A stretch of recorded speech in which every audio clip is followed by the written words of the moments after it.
Hello, welcome to another video of how to program your Web HMI and SCADA. In this section, we introduce the basic page layout and workflow of FSU, focusing on how to create and open a project, and how to navigate the software interface. To start, launch the software and either click New Project on the Start page, or go to the File menu and select New Project. A pop-up window will prompt you to enter the project details. Once filled, click to confirm. To open an existing project, you can choose from the recent projects listed on the Start page, or click Open, either from the Start page or through the File menu. Then select your project file. Once a project is opened or newly created, you'll be brought to the default editing interface, which is divided into several key areas: the menu bar, Solution Explorer, Project Outline, and Project Dashboard.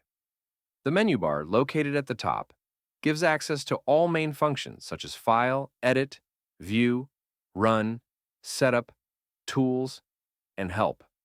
Each of these menus contains features for managing and configuring your project, though we'll only briefly mention them here as they'll be explored in more depth in upcoming videos. The Solution Explorer, which manages the project structure and resources, presents all core modules in a tree structure, allowing quick access to specific parts of your project.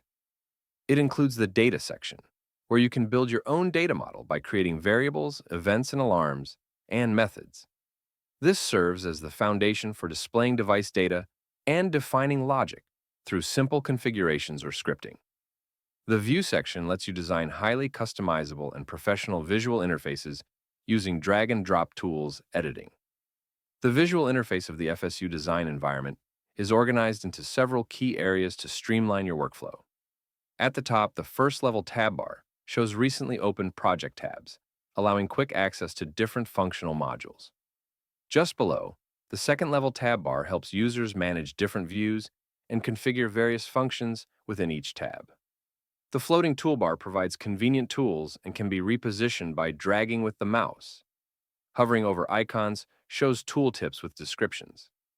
The main pages area is where you edit visual content, including basic, layout, and system pages. To the side, the outline displays all page components and supports operations like moving, locking, unlocking, hiding, showing, and layering items. The third-level tab bar helps you preview pages and access recently opened ones. In the center, the canvas is where you build your visual pages, with support for zoom levels ranging from 50% to 300%, along with grid and guide overlays to help with alignment.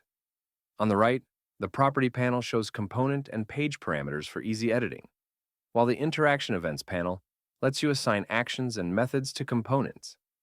The Security panel allows you to configure permissions and visibility for individual components. Below, the Properties section offers quick access to view and adjust settings.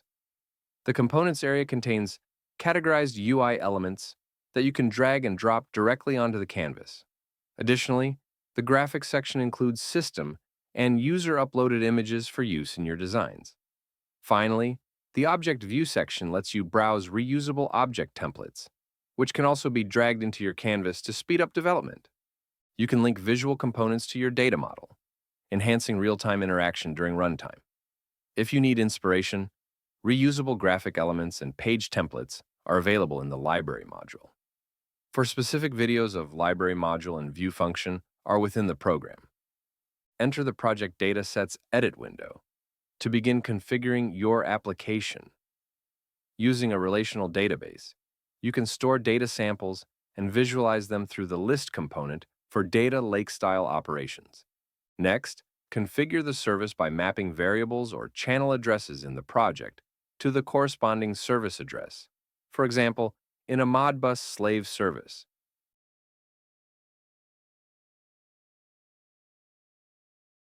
In the Deployment section, you can modify hardware network parameters and create communication channels that enable data exchange between the operating device and external systems, such as PLCs.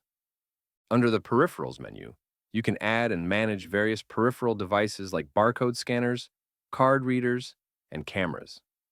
The Library section allows customization of images, text styles, and list elements using the Picture Gallery, Style Gallery, and Text Gallery. These resources are convenient to reference during visual page editing.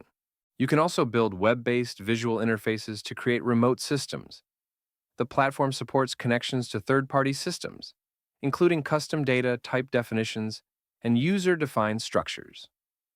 Page template management lets users browse, save, and reuse visual layout templates.